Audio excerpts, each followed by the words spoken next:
and welcome to Mirza Movers, a series where we celebrate leaders, trailblazers, and change makers in the caregiving industry.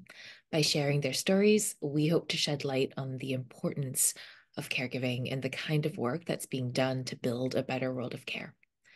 I'm Saran, CEO and co-founder of Mirza, and today we're so thrilled to be joined by the absolutely incredible Ai-jen Poo. Hi, Ai-jen. Thank you for joining us. Hi, thanks for having me.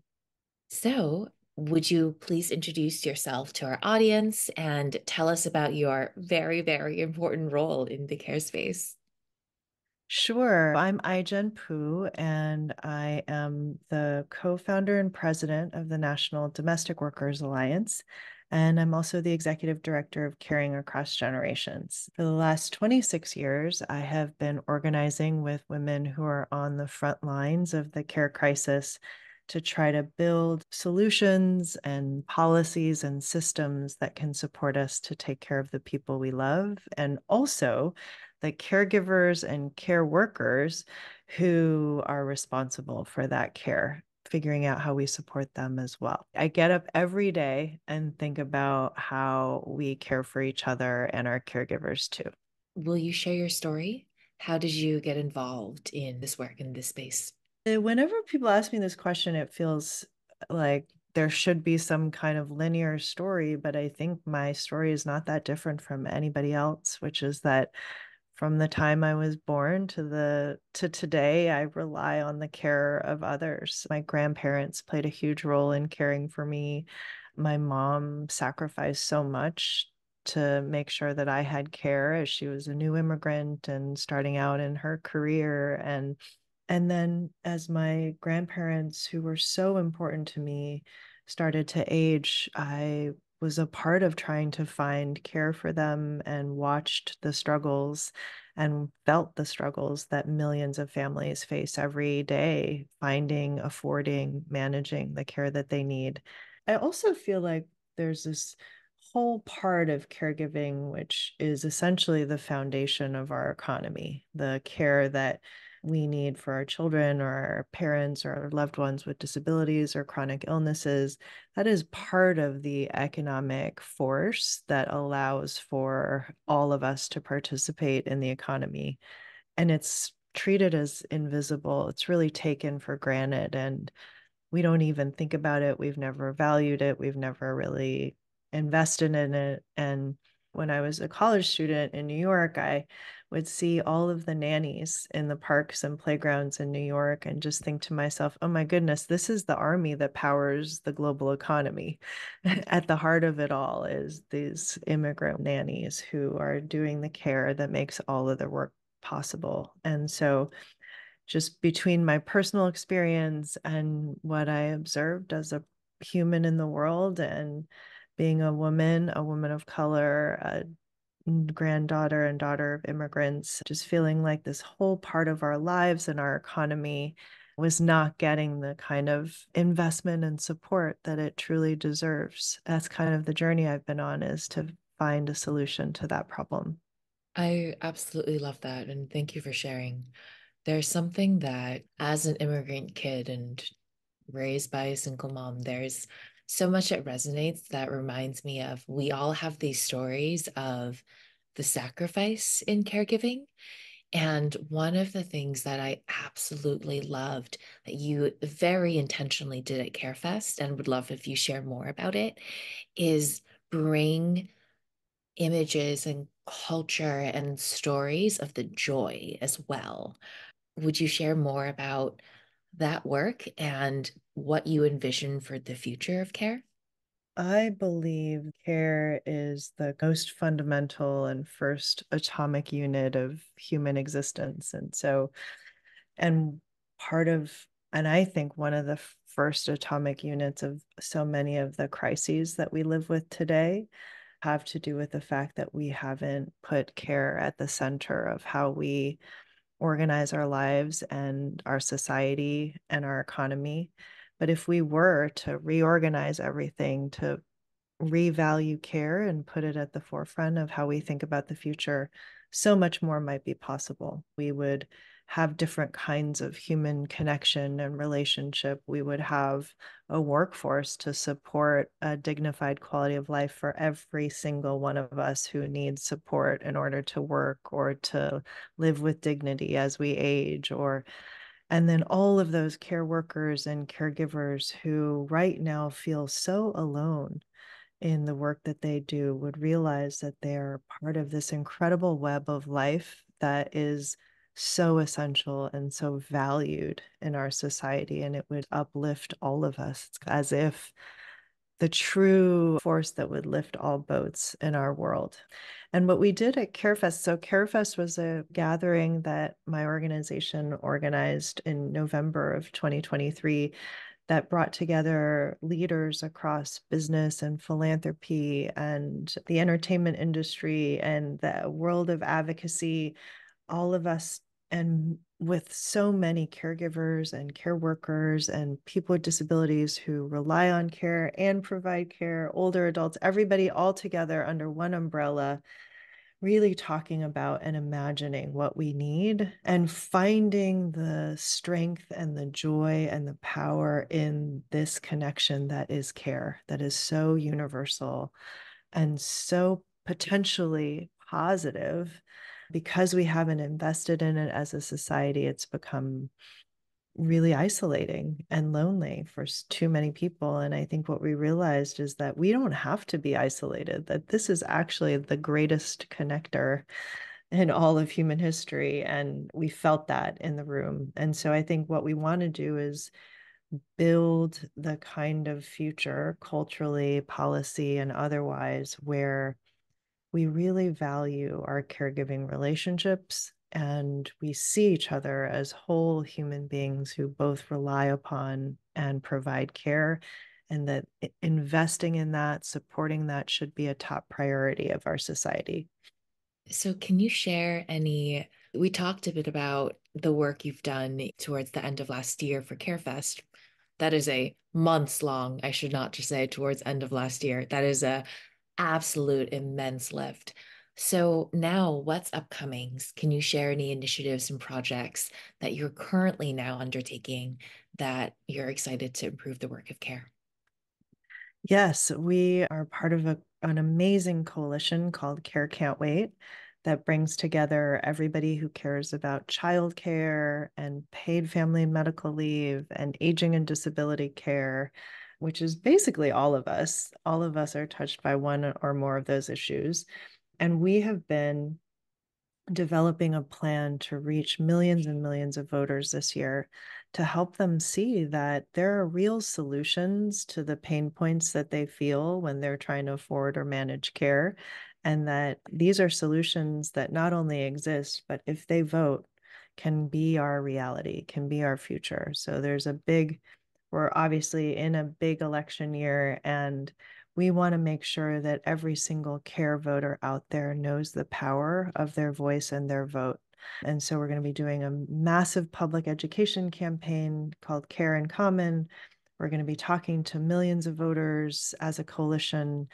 And we really hope people see that care is a superpower in your homes, in your lives, in the economy, but also in our democracy. That this is something that is about each of us in this democracy in the United States being able to assert what we need and deserve for our families at the ballot box.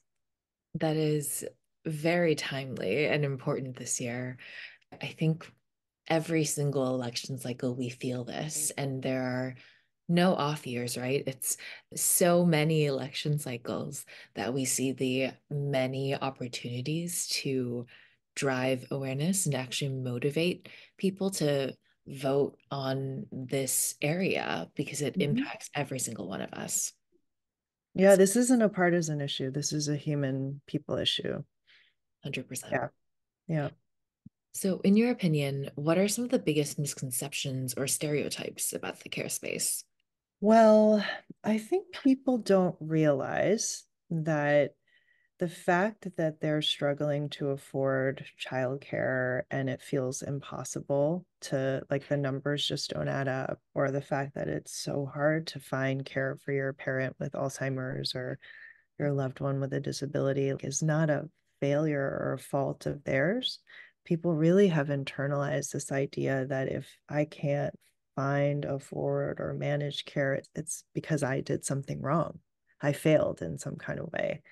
I didn't buy the right long-term care insurance, or I don't have the right job with paid leave, or whatever it is. And what we've kind of told ourselves is really a false narrative that, in fact, what we're experiencing collectively is a system failure. That there is, in fact, as a society, we have not created the kind of supports that we need and deserve, that really only a society as a whole can design through using the levers of government to support us to have access to affordable quality childcare, the ability to take time off to care for ourselves or a loved one when they need it from work, or care for our aging parents and grandparents who spent their lives caring for us and deserve nothing less than a dignified quality of life as they age and become more frail. And these are basic things that should be the hallmark of any healthy society. And we've just never put that infrastructure or those systems in place. We're far behind most developed nations on this front, and that can change. These are all policy choices that we have made, and therefore we can make a different set of choices, which I find to be very empowering. And I think the other thing I would say is that a lot of us assume, because we don't know, that Medicare, for example, covers long-term care as we age, that if we need care in the home, that there is a whole system that will support that. And it's actually not true. Medicare does not cover long-term care. The main way that people have been able to get long-term care through public programs is through the Medicaid system, and you have to completely deplete your assets and impoverish yourself in order to be eligible for Medicaid.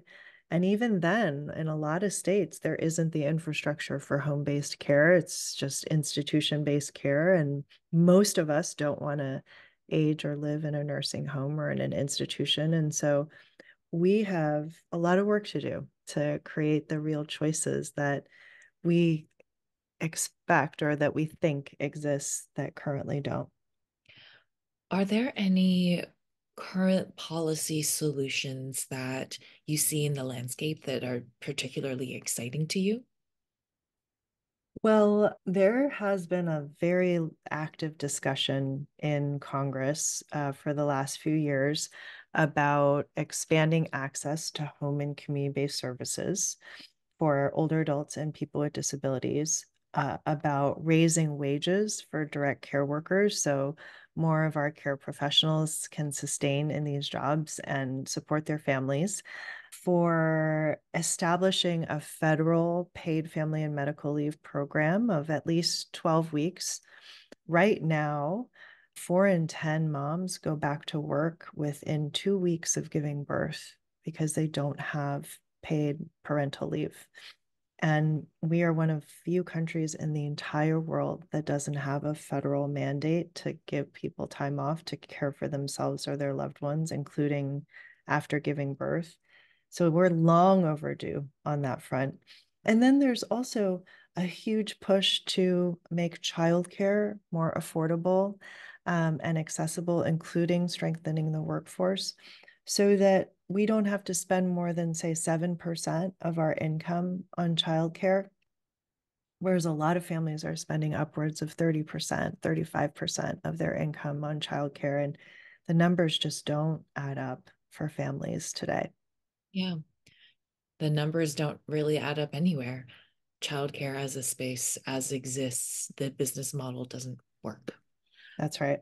Yeah. Will you share some specific challenges you've faced in your care work, how you overcame them, or how you're working on them?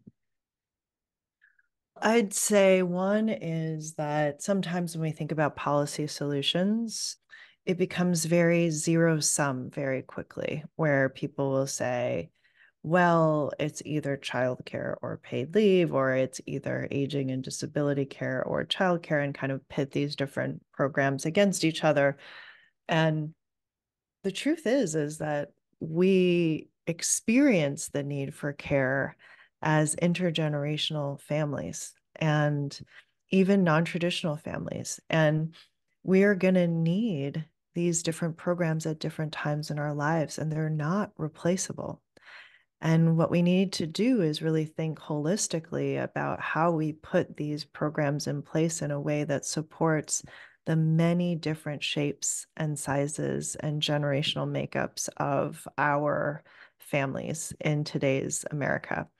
And I think we can totally do that. We've lots of examples of how to do that, but we need to modernize our thinking about these programs and break out of the constraints of this zero sum siloing kind of mentality. Even within childcare policy, the interests of parents get pitted against the interests of early childhood educators and providers, saying, well, we can't pay people more because then it becomes less affordable. And who really suffers in the end but the children who need and deserve nothing less than the best quality care? Why is it a choice? And it doesn't have to be. This is another example of how we've been kind of sold a story that isn't actually true. It is a really interesting point. The thought that so much of this is zero sum when it's not.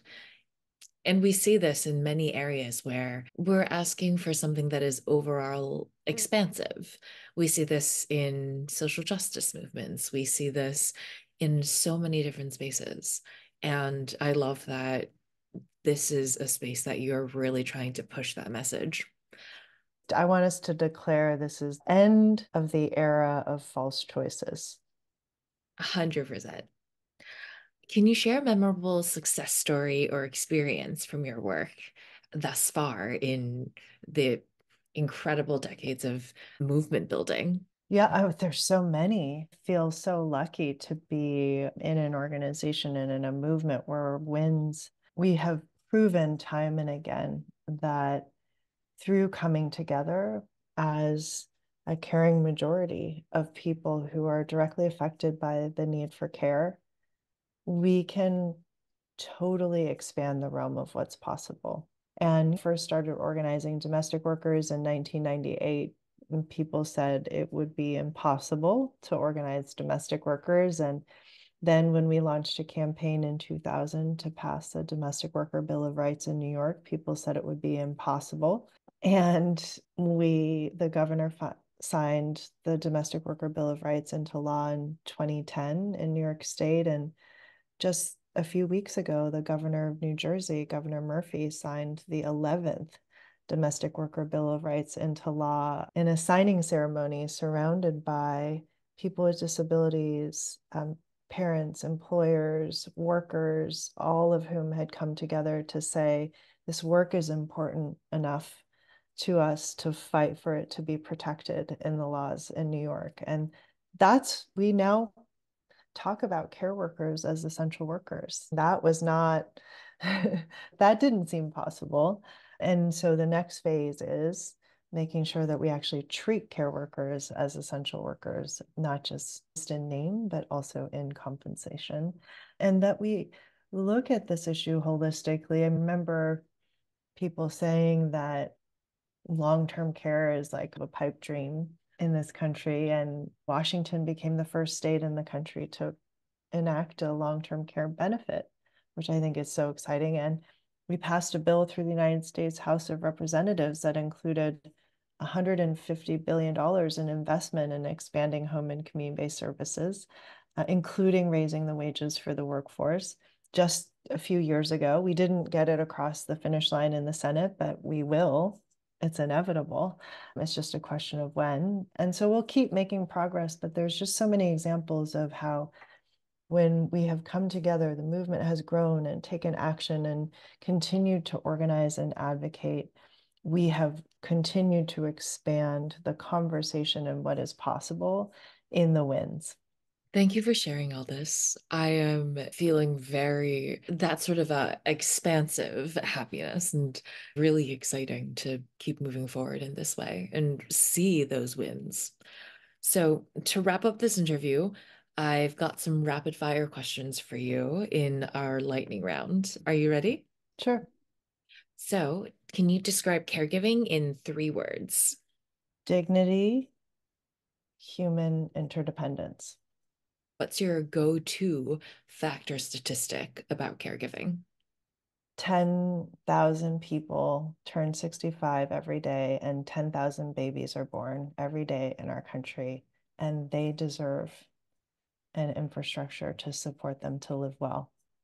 I've heard the 10,000 turning 65 every day, but pairing it alongside at the same time, 10,000 babies are born is really powerful to bring it. It's that full life cycle. What's your favorite self-care activity? Gratitude practice, just starting the day with spending 5 to 10 minutes writing down things that I'm grateful for. What is one piece of advice you would give to other caregivers? Reach out and ask for help intentionally and create some infrastructure around you, others who can understand how caregiving has to be a collective endeavor and really organize it so that you have that support and you can support them as well. And then final questions, a little lighter of the bunch. If caregiving had an official anthem, what song would you pick? Outstanding, the Gap Band. Awesome. Okay, well, thank you so much for taking the time to share your story with us, Ai-jen. It was, and it is always truly inspiring to listen to your work, learn more, and get motivated for all of the incredible things that are ahead. So, I would love to figure out where can people find you? Where can they follow along and join the movement? They can sign up to join Caring Across Generations, caringacross.org, or to support the National Domestic Workers Alliance at domesticworkers.org, and follow me on Instagram at Ai-jen Poo. Awesome. Thanks again. And that's a wrap on this episode of Mirza Movers. If you know someone who you think would be a really great guest to interview, please comment below or slide into our DMs at Mirza Says Hey.